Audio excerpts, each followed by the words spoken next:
We started with 14 teams. 14 teams. Then it became 8. Then it became 4. And then it became only 2. Only 2 teams left. Super Bowl 58, 49ers, Kansas City Chiefs this Sunday in Las Vegas at Allegiant Stadium. And we are pumped about it here at Pigskin Frenzy. We're covering that game Sunday. We are rocking and rolling, and we are ready for our first ever Super Bowl Frenzy episode. With that being said, welcome to Pigskin Frenzy on this wonderful and kind of chilly, but also really excited Thursday afternoon. Thank you for joining us. I'm Joel Norris, and whether you're watching on YouTube, listening on Spotify, listening on Podbean, a big thank you for taking some time out of your Thursday to just sit back, watch, and listen to some NFL coverage presented by me. Now, if you're watching on YouTube, subscribe to the channel, like each episode, leave comments down below. Podbean, Spotify, and Apple, all you have to do, just share around on there and follow on there as well. X, Instagram, Facebook, all you got to do, guys, type in Pigskin Frenzy, follow, like each page. You will get episode updates. Guys, you will get news and highlights from across college and NFL football on the X platform. You will get Instagram trivia questions on your stories. Go and answer today's, as well as all things up to date for Pigskin Frenzy. Guys, we are rocking and rolling. Super Bowl Sunday, Super Bowl weekend. I'm excited about it. Niners, Chiefs. We're going to get into that game. We're going to break that game down at the conclusion of this episode, but we're going to talk about a little bit about the Pro Bowl and recap a little bit of the events and who won the events and who won overall this season in the Pro Bowl. We're also going to talk about the coaching vacancies around the league. There's been some big moves, I would say, some pretty decent moves around the league that may impact and shake up some things in the NFL. Then we're going to, dive deep into each team, San Francisco 49ers and the Kansas City Chiefs season. We're going to recap their seasons. Then we're going to preview and predict and look ahead to Super Bowl Sunday this Sunday. Guys, keep rocking and rolling with this episode. Pigskin Frenzy, episode 96. We're at 96. We're about to be at the 100th episode of Pigskin Frenzy. Can you believe it, guys? Keep plugging in on all platforms. For YouTube, watch on there, subscribe and comment on there, and like each episode. Audio, Podbean, Apple, Spotify, you name it. Also, Amazon. I know a lot of people that are using their Amazon Alexa. Hopefully, it did not go off just a minute ago, but a lot of people are using their Amazon Alexa and their Echoes. Just keep listening on there as well. All you got to do is say, "Hey Alexa, play the latest episode of Pigskin Frenzy," and it will play it for you either through Amazon Music and or iHeartRadio. So listen on there. Keep plugging in on all social platforms for Pigskin Frenzy as well, guys. Let's get rocking and rolling. Let's talk about this Pro Bowl for a little bit. I may have gotten some of it wrong, but not a whole lot. I didn't really cover it per se that much, but I did the best that I could. All right. So for the precision passing, this was Thursday, precision passing, the opening round, CJ Stroud and Baker Mayfield representing both the AFC and NFC respectively. Both advanced to the final round. They had the highest scores in the opening rounds, Stroud and Mayfield. And then in the final round, Baker Mayfield won the event for the NFC. So the precision passing goes to the NFC, and the NFC got a score of 3-0 over the AFC. The high stakes matchup, the most punts from a jugs machine. That is what the high stakes matchup is. The AFC won that and took that and tied it up to 3-3. Closest to the pin, which is a golf accuracy competition, the NFC won that, and they are 6-3. The snapshots, which is the long snappers, the NFC won the event. Andrew DePola led the NFC with 9 points. So NFC's got 9-3 on the AFC as we speak there. So for dodgeball, it was played by 4 teams of 5 players representing defense and offense selections from each conference, and the events took place over 2 games that were both counted for points. They both got points. The score was NFC 12, AFC 6. Sunday happened, and Sunday rolled around for the last bit of Pro Bowl games. Kick-tack-toe And this got AFC on the board, like I said, because I mean it's Justin Tucker. How are you going to compete against Justin Tucker? AFC 9, NFC 12. Flag football. The first quarter of the flag football was AFC 21, NFC 19. AFC took the lead overall in the Pro Bowl. Moved the chains. NFC took that one and got a point out of that one. NFC leads 22 out of the AFC's 21. Flag football, second quarter, their second flag football game. The AFC won that one. They outscored them 26-14, and the NFC is 36, AFC 47. Madden head-to-head, and this is a big one because a lot of guys, and including myself, guys, if you don't know me, I'm 23. I am a video game player. I like playing video games. I still got a PlayStation downstairs, and where I'm at in my set, and I have a PlayStation with me. All right, so PlayStation. Playing Madden is, a fun thing for me, and playing the NCAA college football games were a fun thing for me. So I appreciate the Madden head-to-head. All right. Even though I didn't cover the Pro Bowl as much, I appreciate the Madden head-to-head. So the Madden head-to-head happened. The NFC won this one. It was AFC 47, NFC 39, but the NFC was still down. But here we go. Let's see. The Gridiron Gauntlet, race 1, NFC won that one, 47-42. The best catch, NFC won that one as well, with Puka Nacua and David Puka Nacua beat out David Njoku for best catch. Gridiron Gauntlet, race 2, NFC won that one as well, 48-47. The NFC for the third quarter of the flag football outscored the AFC 7-6, NFC 55, AFC 53. There's a tug of war competition, and the AFC, it looks like the NFC won a 2-0 sweep. The NFC won a 2-0 sweep, and then in the fourth quarter, finally, the NFC beat the AFC 64-59, and the overall score was, at the end of the whole Pro Bowl games, NFC 64, AFC 59. Eli Manning in the NFC beat Peyton Manning in the AFC once again. They did it back-to-back years. Let's see what happens next year if they are going to be coaching, and if they are coaching, which I highly expect they would, because it's a good rivalry, at least for fun purposes. It's a good rivalry, and I think it needs to continue. I think it'd be fun. It's fun for the competition aspect of it. Eli has quite frankly said that he was better at coaching than Peyton Manning. That's not a knock on me saying about anything about Peyton Manning. I think Peyton Manning and Eli Manning are two of the best quarterbacks to ever play the game. But I think it was quite humorous that 2-0, and Eli's talking a little bit of trash there. So I thought that was quite humorous. NFC wins. They win the Pro Bowl games, and they are the Pro Bowl winners back-to-back years for the NFL seasons for 2023 and 2024. Let's see what 2025 has in store for us next season for the Pro Bowl games. Now, let's talk about something going on around the league and other news going on around the league, which is the coaching vacancies and latest searches going on. I honestly am intrigued by some of these hires and acquisitions. I think that, quite frankly, these are some decent hires. So the Commanders, and this is a big one coming out of Washington, the Commanders have hired Cowboys defensive coordinator Dan Quinn as their next head coach. Dan Quinn was over in Atlanta as a head coach. He then had a couple of stints at Seattle as a DC. Then he went to the Cowboys.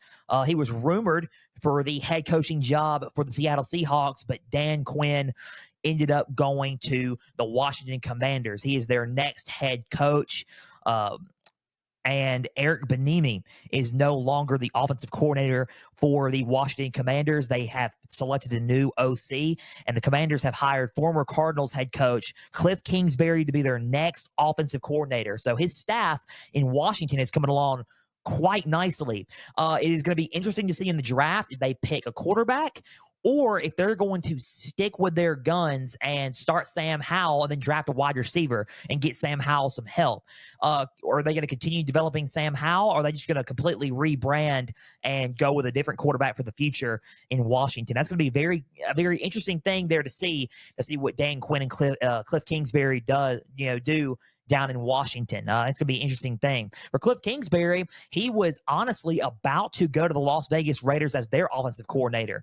Antonio Pierce was set to hire him. The deal fell through, And I thought that was quite interesting. The deal fell through. He was no longer in consideration, and then he took the Commander's job instead. So I guess he wanted to go to Washington under Dan Quinn. I think it's a good move. I think he's a great offensive coordinator, a great play caller.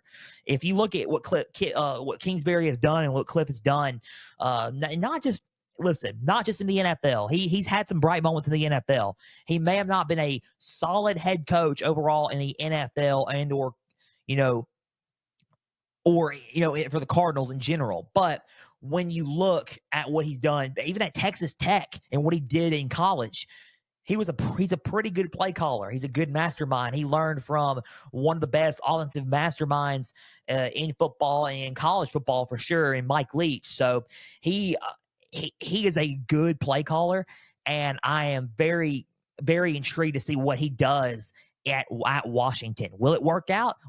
Don't know. Will it not work out? Who knows? I mean, you can't really answer if it will or not work out. You just got to see what happens come August and come September.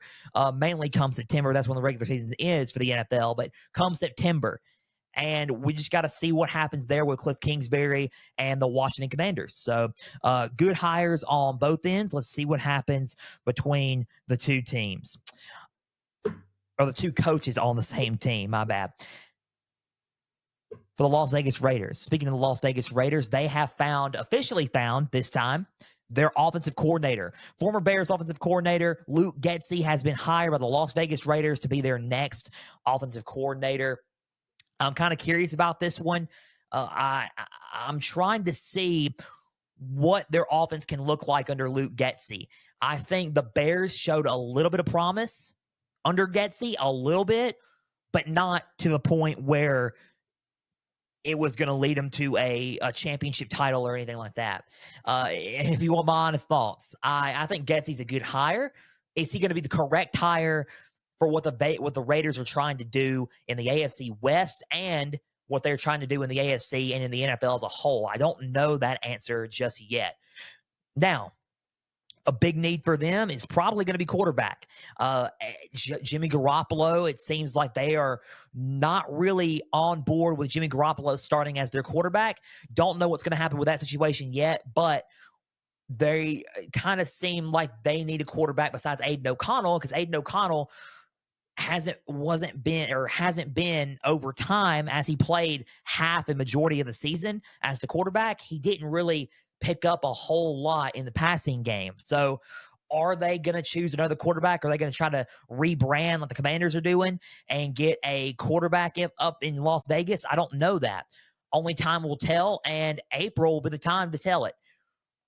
But I think it's an interesting hire. They got Luke Getsy in there just because he tried to develop Justin Fields and work with Justin Fields. Let's see what happens here, and let's see what Las Vegas does, especially at the quarterback spot and especially on offense. I'm very curious to see what happens with the Las Vegas Raiders. They hire former Bears offensive coordinator Luke Getsy to be their next offensive coordinator.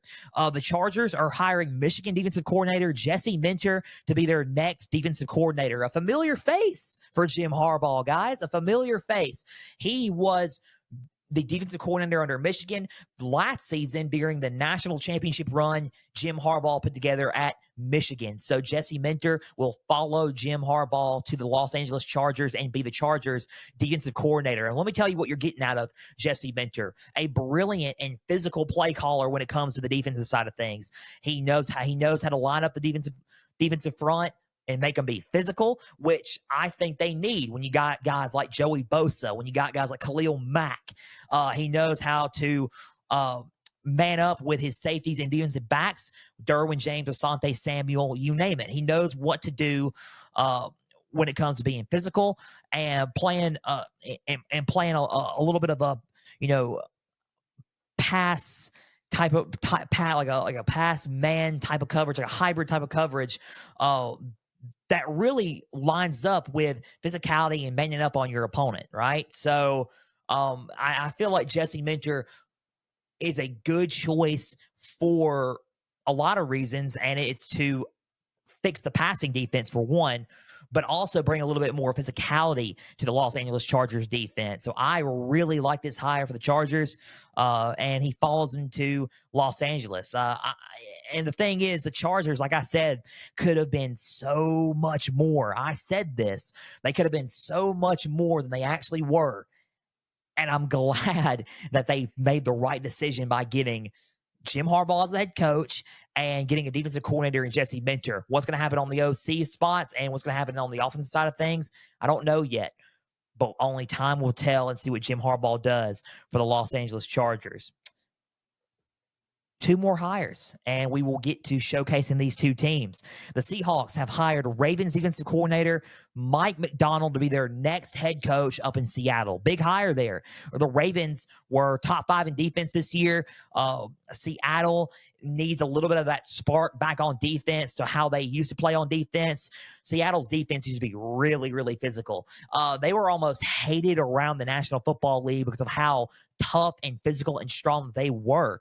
Mike McDaniel's going to look to bring that back in Seattle. And with the players that they got now, they could very well do that. Just add a little bit more on the defensive side of things if you're Mike McDonald and the Seattle Seahawks. So Mike Macdonald, next head coach, former Ravens defensive coordinator now for the Seattle Seahawks. The Seahawks are hiring Jay Harbaugh, son of Chargers head coach Jim Harbaugh, to be their next special teams coordinator. I think it's a good hire. I think the special teams were a little bit of a tiny bit of a concern for the Seattle Seahawks. Getting a good and solid special teams coordinator in Jay Harbaugh in there, more Harbaughs coming to the league. I think it's a good hire. I think it's a decent hire, and I think Mike McDaniel, has a relationship with John and Jim, so why not? I think it's a good hire for Mike Macdonald, and I think it's interesting to see what Seattle Seahawks do in the NFC West and in the NFC. So I'm curious to see what they do. I really am. I'm curious to see what Mike Macdonald brings to the Seattle Seahawks and see what he does up there. Let's see if they're underrated. Let's see what they bring offensively. I'm very curious to see how they look defensively now that Macdonald is there as their next head coach. So they hire Mike Macdonald from the Ravens, and they get Jay Harbaugh from Michigan, and who was supposed to go to the Los Angeles Chargers with his dad to be their next special teams coordinator. So that's a lot of the coaching vacancies around the league and a lot of what's going on now. I think it's officially closed. I think a lot of the coaching hires have already been made and vacancies have been filled up, besides a few coordinator spots. We're going to get on that, and we are going to talk about that and cover that as we, keep going here on Pigskin Frenzy throughout the off season as well. And real quick, because I didn't really add this to the list. Super Bowl Sunday, Pigskin Frenzy NFL injury report. Joe Tunney out with a pectoral strain. He will not be playing. Jerry McKinnon will be playing. He will be playing his first game since December, after suffering a groin injury. And he will be back for the Chiefs Sunday. So that's it. That's pretty much it for the Chiefs. For the 49ers, not a whole lot of injuries. I think everybody will be on tap to play Sunday for the San Francisco 49ers. Let's showcase these 2 teams. Let's talk about these 2 teams before we preview and predict Super Bowl 58, because I'm excited about this game. We literally, and in my head, I had a feeling that the Niners were going to get there. I did. But besides one, I picked the Lions to beat the Niners because I didn't know if they could play a 60-minute game or not. I didn't know if Brock Purdy was going to play consistent enough, because in the Packers game, they didn't show me much. I was worried about it a little bit until in the second half, Brock Purdy got rid of those game manager allegations. We can't hate on Brock Purdy, guys. Don't hate on him. And they got going and clicking on offense and defensive side of things, and they beat the Lions to win the NFC Championship. For the Chiefs, it's one of those things when you look at them, it's like, man, I honestly thought that it was going to be kind of tough to call with them because of depending on how they played throughout the season. They showed signs of being a team that was going to lose maybe in the divisional round of the playoffs or even the wild card round of the playoffs. but they turned it up a notch. They showed why Patrick Mahomes is the best quarterback in our generation, the best quarterback in our league, and why, at the drop of a hat, led by Patrick Mahomes, a snap of the fingers, they all turn it up a notch. The receivers start catching footballs. They become a championship football team, and they come alive. So it's unbelievable. It's almost Tom Brady-esque in a way. So it's quite remarkable on how both of these teams got here. First off, let's talk about the Kansas City Chiefs, and let's talk about their path, because these two teams had different paths. They really did. They had different paths. For the Kansas City Chiefs, they opened up because they are the defending Super Bowl champions. They're going back to back here. They are the defending Super Bowl champions. They won in Arizona last season against the Eagles in Super Bowl 57. I went to the parade. It was quite awesome. I don't know if they win, if I'm going to make a trip up there or not this season, but it's quite remarkable if you think about it, and how they have made it back. First off, Thursday, September 7th, 2023 was the kickoff, the opening game of, the opening game and the opening, season ticket, the kickoff for football. Who was in it? The Detroit Lions and the Kansas City Chiefs. We all thought that it was going to be an opening game, like the opening game, Detroit going to Arrowhead for the first time in 20 years to play the Kansas City Chiefs. We thought, honestly, and I thought this too, that the Chiefs were going to win that game, because I really didn't know what Detroit was about. I didn't know what Kansas City was. I thought Kansas City was going to bleed in to what they had last season over to this season. Was I wrong? Drops, not playing physical up front. The run game was kind of neutralized. They didn't have an elite receiver until Rashee Rice later on in the season. Kelsey was out. Kelsey did not play that game. He was hurt. The whole game plan was, completely ruptured because Kelsey was out. He was out. The whole game plan was just completely ruptured.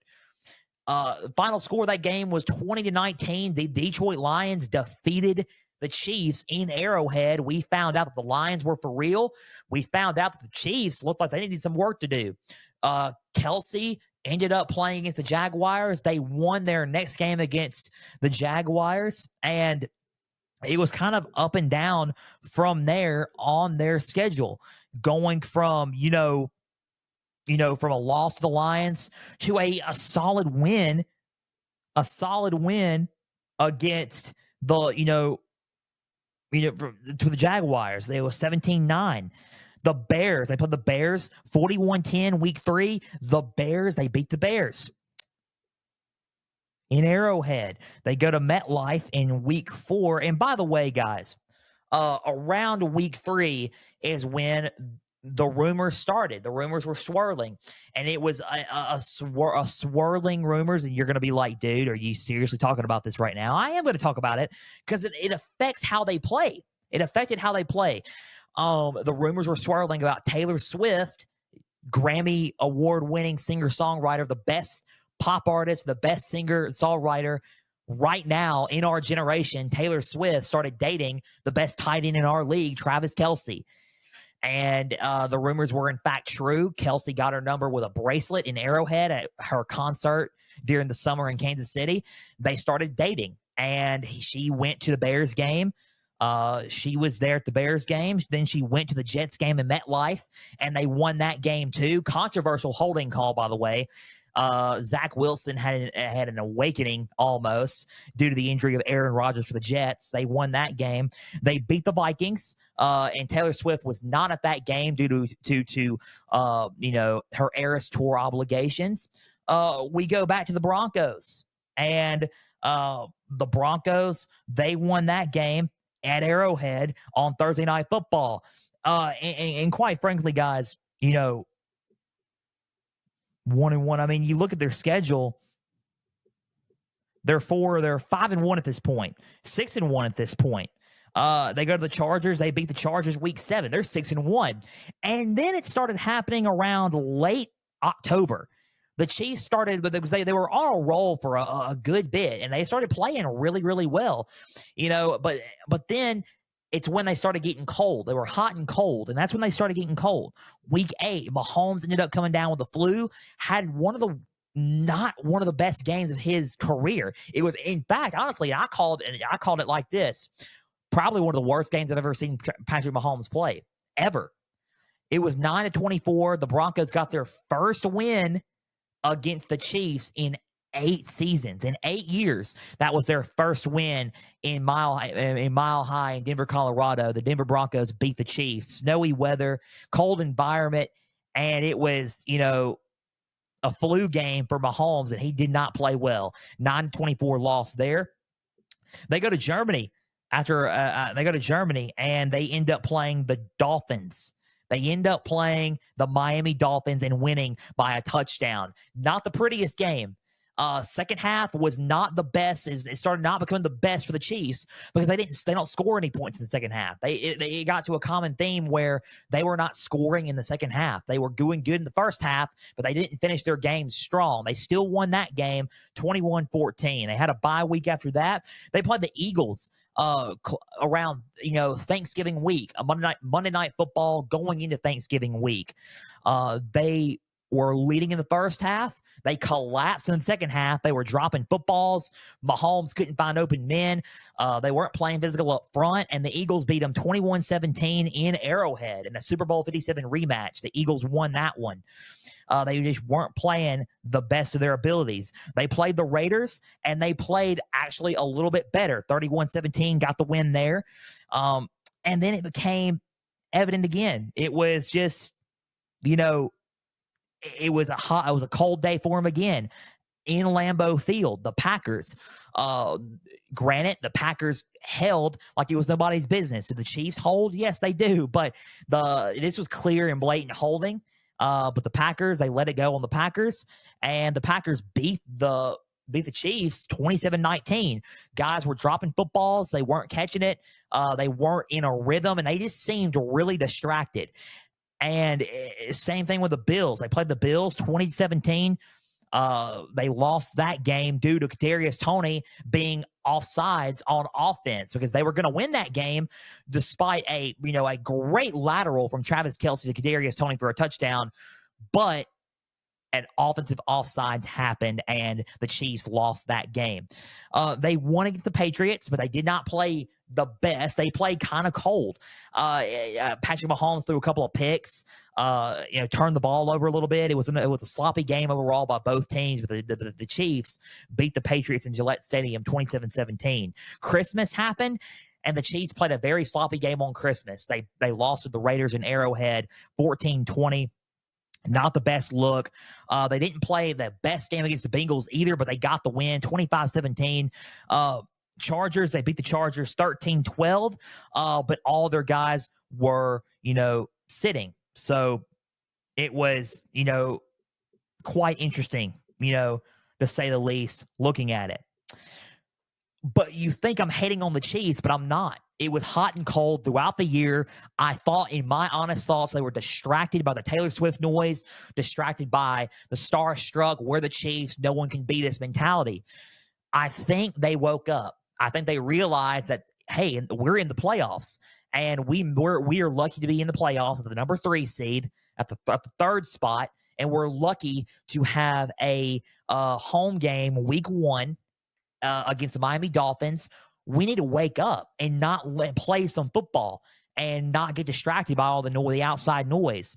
Patrick Mahomes turned it up a notch, and he turned it up a notch, and he's proven everybody right now why you really can't doubt him and why he is a championship quarterback, and he is in the conversation of being one of the greatest to ever do this at an early age, at 28. At an early age is unbelievable. Beat the Dolphins 26-7 in a frigid cold game for both teams. Both teams were suffering at the end of this game because they were really cold. Miami, their game plan collapsed because of that weather and because of that environment. 26-7. Dolphins couldn't have an answer for the Chiefs. They played the Bills in the divisional round. I picked the Chiefs to win that game because I thought they looked really good against Miami. But I just think about the history just tends to repeat itself when it comes to Josh Allen versus Patrick Mahomes in playoff games. So final score of that one was 27-24. The Chiefs beat the Bills in the divisional playoff after Tyler Bass missed a field goal to tie the game up. Quite remarkable, honestly, quite remarkable for the Bills and in that game. And it was in Highmark Park. It was in Orchard Park. It was a road game for Mahomes. It was Mahomes' first road playoff game in his career. And what was quite remarkable about that is everybody was saying, "Oh, he didn't play a road playoff game." He actually, if you count besides the Super Bowl, it actually, I mean, if you don't count the Super Bowl, it was his first road playoff. It was his first road playoff game since then. But he actually had a road playoff game. He just doesn't like to talk about it too much. Super Bowl 55, and it was with the Buccaneers in Tampa Bay, a home Super Bowl for the Tampa Bay Buccaneers against the Chiefs, and they lost to Tom Brady and the Buccaneers going into the 2020-2021 season. So, I mean, what can you say? You know, so then I honestly thought this was going to be it for the Chiefs. I thought the Baltimore Ravens were going to end up, winning it because of their dangerous run game. I think the Chiefs were going into an environment that was hostile. I think the Ravens have been the best team of the year, by far. And I thought it was going to be it for the Chiefs. The Chiefs showed and proved me and everybody else wrong why you don't doubt Patrick Mahomes in about 6 straight AFC championship games. At 28 years old, this man has 6 straight AFC championship games with Kelce, taking Kelce to the top with him, taking Isaiah Pacheco to the top with him. Pacheco had a good game. The Chiefs as a whole played really physical up front on both sides of the ball. The Ravens just completely abandoned their game plan, and they beat the Ravens 17-10 to win their 6th straight, for Mahomes to win his 4th AFC championship and go to his 4th Super Bowl against the San Francisco 49ers in Las Vegas. So that was a recap pretty much of their whole season. You didn't think they were going to be there as the defending champions, but just when you think Mahomes was out, Godfather reference, ready for this, they pull him back in. And he is in the Super Bowl. It's hard to doubt him. He's in it for his 4th Super Bowl, and hopefully maybe we'll see. I'm not going to say hopefully or not, but his 3rd Super Bowl win could be near, and it could happen Sunday. So that was the Kansas City Chiefs season in a nutshell, full of up and down. Can they catch the football? To we just made it to the Super Bowl, and Taylor Swift is joining the team as a big fan base. The Swiftie and Chiefs kingdoms collide, and big distraction full of close nail-biting losses and games that you expect them not to lose, but at the same time, you didn't really expect them to win out and win in the AFC and make it, but they did. So the Chiefs are in it, and that was pretty much their season in a nutshell. The same can't be really said for the Niners, though. The Niners, if we want to since we're going to showcase this team now, the Niners started off their season undefeated. And I'm going to still say this. I said this, quite honestly. I think they are one of the best teams and the most complete teams in the league. I really do. I think the most complete teams in the league. I still think that George Kittle, Brock Purdy, Christian McCaffrey, Deebo Samuel, Nick Bosa, Chase Young, Dre Greenlaw, Fred Warner, Javarius Mooney Ward, Elijah Mitchell, Brandon Ayuk. I mean, you name it. Their roster is loaded. Their roster is too talented. How their season ended last year, they said to themselves, "Nah, no, we ain't gonna go. We're gonna do this. We're gonna go back and do what we can to make it." Let's just go over what they've lost. 2021, they made it in 2019. Going into the 2020 season, they lost the Super Bowl to guess who? The team they're playing Sunday in Miami in Super Bowl 54. Kansas City Chiefs. They're playing the Chiefs again in 58 Sunday. That's hint, and a trivia question there for today. Super Bowl rematch. So 2021, they missed the next season. They did not have a good record. They missed the next season, but then they built and built and built, and they turned it up a notch. They go to the NFC Championship against the Los Angeles Rams, and they lost that one in heartbreaking fashion in LA. Then they go and play the Eagles in the NFC Championship in 2022 last season, and they lost in a dominating fashion there. Heartbreak again. And you're wondering, they made it back again? Are they going to win out? When are they going to win one? With the team that they got, when are they going to win one? When's the time? And it's hard to say because it's, Kyle Shanahan has a history of losing these type of close games, losing these type of championship games. He did it. A lot of guys don't like to mention this, but he did it against the Patriots, 28-3 when he was the Falcons offensive coordinator. 28-3 happened. The Patriots ended up coming back and winning in overtime and beating the Falcons to win Super Bowl 51. And it was tough, man. It was real tough. Super Bowl 51, Falcons lost, and it was tough. Now the Niners, it happened again in Super Bowl 54 against the Chiefs.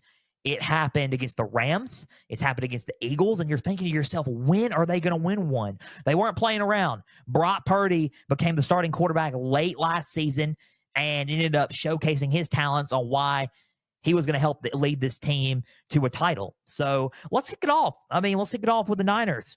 Their season, undefeated, not duplicated, undefeated. Guys, beat the Steelers 30-7 week 1. Played a nail-biting win in Los Angeles, 30-23, 2-0. Both of these games, guys, on the road. They go back home for week 3 on Thursday Night Football on Prime, 30-12 against the Giants. They're beating teams. And not only beating teams, they're dominating teams, just like the Eagles did last year and just like the Ravens did this season. Cardinals, they beat the Cardinals in Levi Stadium, week 4, 35-16, no problems. They are undefeated. Week 1 win. They're 2-0 against the Rams. Week 2, week 3, 3-0 Cardinals. Week 4, 4-0. 5-0 against the Cowboys. The Cowboys had the dominant defense. We all said that the Cowboys going into week 5 had the best defense in the NFL, and they did. They got humbled really quick in Levi Stadium. 42-10, the Niners beat the Cowboys. They're 5-0. And then it started to hit a little bit. The injuries started to plague them. A lot of guys did not play in the Browns game week 6. They go to Cleveland, and they lost by 2 points. 19-17, the Browns upset them because of some of the injuries and some of the, what happened there for the Niners. They play the Vikings on Monday Night Football. A lot of guys are still beat up here. They did not have Trent Williams. They lost this game, 17-22. They had 2 losses on their record. And by the time they were there, they're 5-0. They become 5-2. And then you look at it and you're like, what's happening with the Niners, man? What's going on? They were doing really good. 5-0. Now they're 5-2 and they're collapsing. They play the Bengals in Levi Stadium. Joe Burrow ends up, putting up 200 plus yards on, the Niners, and the Bengals ended up beating them 31-17.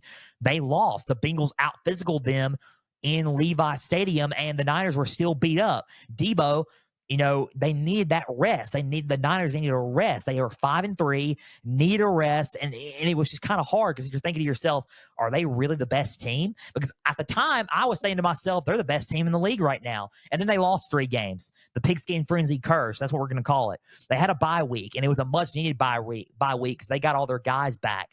They ended up beating the Jaguars 34-3. I said the Jags were going to upset them. That began the collapse for the Jaguars. Let's not talk about the Jaguars. They're not involved. But then the Niners started picking up more wins. When healthy, this team is one of the best, if not the best team in the league, because they're the most complete team on all sides of the football in the NFL. They beat the Buccaneers. Week 11, they beat the Seahawks. Week 12, week 13, they blew out. And I'm not talking about, they go back-to-back road games, and they blew out the Eagles in Lincoln Financial Field in Philadelphia. 42-19, they blew out the Eagles. That began the collapse for the Eagles right there. The Seahawks beat the Seahawks again in Levi Stadium. They won against the Cardinals again, and they started picking up win after win after win until Christmas rolled around. They played in what could have been a preview to Super Bowl 58 in Levi Stadium on Christmas. Ravens at 49ers. The Niners were not ready for this. Brock Purdy had a very down game, and he threw 4 interceptions, and it was 1933. The Ravens defeated the 49ers, and they were thinking to yourselves, okay, let's just pump the brakes a little bit on the 49ers. The Niners just needed to play a little bit better. They beat the Commanders, got some revenge on New Year's Eve.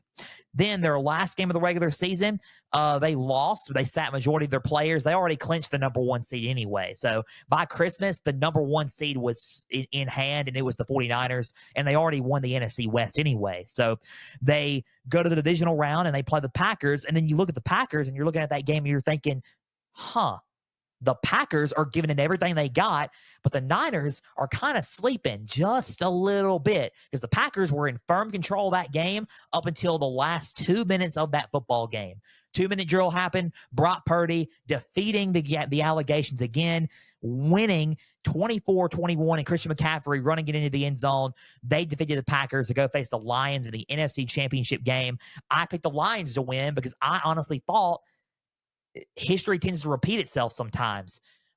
But the thing is, with the Niners, when you look at it, you think, man, it does need to repeat itself. But at the same time, they're still a good football team.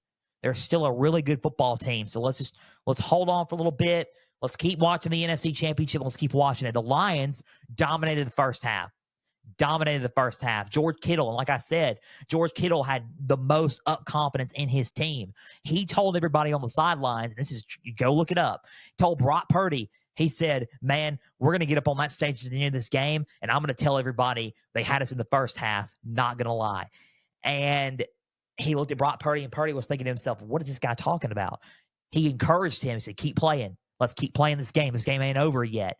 George Kittle kept blocking.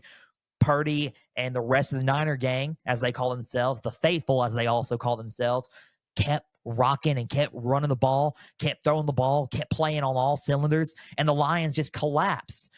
Christian McCaffrey played a lights-out second half, and they won. They beat the Lions 34-31. They finally get another NFC championship and finally go back to their first Super Bowl since 2020 and since Super Bowl 54. Super Bowl 58, the Niners go back, and they have been consistently in it since then. So the Niners go back, and they are ready to face the Chiefs, and they are trying to rewrite history. They are trying to get Kyle Shanahan his first Super Bowl as a coach, and they're trying to get their first Super Bowl in a very long time, since the 80s almost. So it's been a long time since the Niners have held a Lombardi trophy, and we're going to see what happens here coming up Sunday. Those were the showcases for both teams and a recap for both teams' seasons. And now we get into preview and prediction time. We get into what we've been waiting for, right? What I've been waiting to talk about, the game itself, Super Bowl 58, 49ers versus the Chiefs. The showcasing is done. The time for talk is about to be over. We're going to preview and predict this game and look ahead for this game. Big key here for the Niners and what the Niners need to do against the Chiefs. They need to figure out a way, and I'm going to keep saying this as I've said it a lot, figure out a way to limit the weapons for Patrick Mahomes and this team. Rashee Rice has become a dangerous threat in this offense. Not only that, you still got Travis Kelce as a dynamic threat in the red zone for sure, but on the offense, period. He is a dynamic threat to short slip passes into making something happen and turning it into a big game. So two big guys there. You try to limit both of those guys, and you're going to want to try to figure out a way to, this is not just on the ground, but in the passing attack too, going to want to find a way to limit Isaiah Pacheco as well. Pacheco is a solid back. He's been a solid back for going on his second season, going on another year now. Pacheco's been really dominant for this team. Try to figure out a way to limit him because he's a weapon. He is a weapon for this team. So try to figure out a way to limit him as well. So that's a big key here for the 49ers to try to play some perfect defense, try to physically beat the Chiefs up front and limit some of these weapons and try to neutralize some of them and put a little bit of pressure on Mahomes, just a tiny bit of pressure on Mahomes. That y'all have the team to try to do this. And can it be done? Maybe. So let's see what happens Sunday. I think it's a big key for the San Francisco 49ers there to try to limit those weapons there. For the Chiefs, big thing here, and that's slow the running game down, because I'm still strung up on the divisional round, what happened with the Bills. If you go back and watch what the Bills did to them on the ground, the Bills on the ground throughout this postseason have dominated the run, or have been dominating them on the ground. There's been no team other than the Bills that has dominated them on the ground like the Bills have.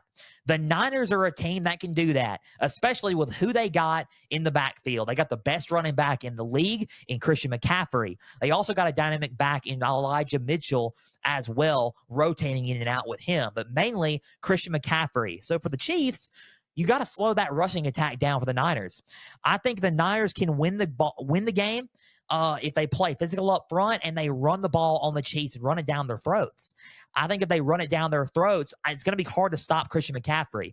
McCaffrey is going to get his yards. He is going to play well in this game because of what happens, what he does, not only through the air, but what he does on the ground as well. He has become a very good, versatile runner. He's an all-purpose yards back, but he's always been a good running back. He's pure runner. But even so with the Niners, he's become a very good, just pure runner with this team, not just through the air. So slow down the rushing attack. That's a big one if you're the Chiefs. And overall, for this game, I think it's going to be back and forth. I think it's going to be a game to where you look at it and you think this is going to be a very solid Super Bowl. And this is a Super Bowl that, I really wanted to see. And it's going to be a game that a lot of people said they didn't want to see at first, but it turns into something they did want to see. A lot of people do not want to see Taylor Swift there because of what's been going on and the distractions with the media and the NFL. Guys, don't hate on the love there. They love each other. They like each other a lot. Or leave the relationship aspect out of it. I get it. It's a little bit tiring. I understand that, but let's talk about the game here. The focus on the game here, and let's be truthful to ourselves. Who do I have winning this ball game? Who do I have winning the Super Bowl? Who do I have winning Super Bowl 58 and being the defending Super Bowl champions going into the 2024 season and ending the season on top as champions? I think the Niners are a solid football team. I think and honestly thought they were going to be here. I really did. I had in my heart, besides that one game against the Detroit Lions, I honestly thought throughout the whole season that they were really going to be here. I thought they were the most complete team in the NFL. I still do. And who they got on their team is just solid. But when it comes down to it, and what I think it's going to come down to is quarterback play and who wants it more in that area. You cannot deny Patrick Mahomes, and I'm not going to deny him.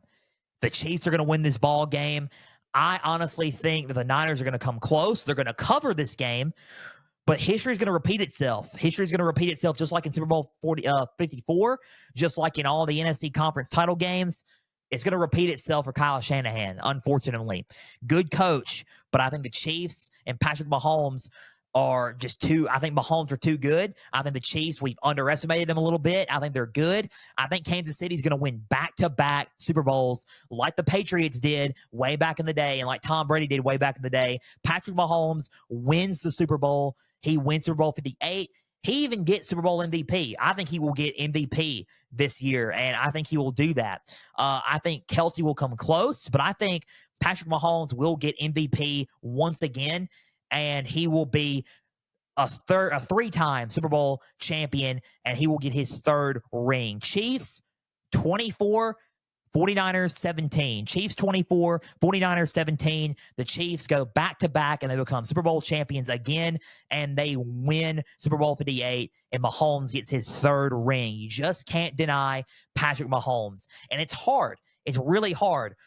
I think Brock Purdy and the Niners are a good team. I think they're still the most complete team overall. I think overall, this season, are a better team than Kansas City. But I think it's going to come down to quarterback play here, and I think Mahomes can carry him on his back and do it. He's just that team. He's just that guy. It's hard to doubt Patrick Mahomes. Chiefs win it 24-17, and they get his third. He gets his third ring as an NFL quarterback in the league and as a Kansas City Chief. And if you don't believe me, I will say this. If the Chiefs win, and I'm going to say this right now, if the Chiefs win, I will wear a Patrick Mahomes jersey next Thursday for the recap of the Super Bowl and the recap of the NFL season. I will wear a Patrick Mahomes jersey. I got one. I got a Kansas City jersey. I will wear it if the Chiefs win the Super Bowl. If y'all want to see me wear it, comment below. Message me, tell me, hey man, I want to see you rock a Chiefs jersey and be biased towards the Chiefs, I guess, and we can hate on you for being biased towards the Chiefs. I'm not being biased towards the Chiefs, but I will wear the jersey if the Chiefs win the game. So I will just tell you that if the Chiefs win the game, I'll wear the jersey Thursday. Guys, we're out of time. Big thank you for taking some time out of your Thursday to just sit back, watch, and listen to some NFL coverage presented by me. Now, if you're watching on YouTube, subscribe to the channel, like each episode, and leave comments down below. Spotify, Podbean, and Apple, and all audio platforms. Just share around with others and follow on there as well. Instagram, X, and Facebook, all you have to do is just type in Pigskin Frenzy, guys.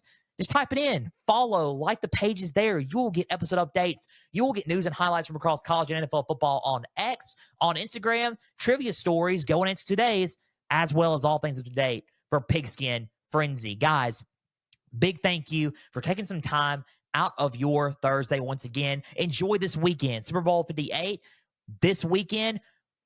Who knows what can happen? We don't know. Mahomes hadn't lost much. We will see, but the Niners could take it. Who knows? But I'm rocking with the Chiefs. You already know that, but let's see what happens. Super Bowl 58 this weekend. Enjoy the big game. We will be back Tuesday for a National Signing Day result show and a where everybody stands after the 2024 National Signing Day, and we will recap that, and we will recap everybody in National Signing Day in college football on Tuesday. So until Tuesday, I'm Joel Norris signing off. Enjoy Super Bowl 58. Enjoy the game on Sunday. Guys, for everybody out there, stay the course.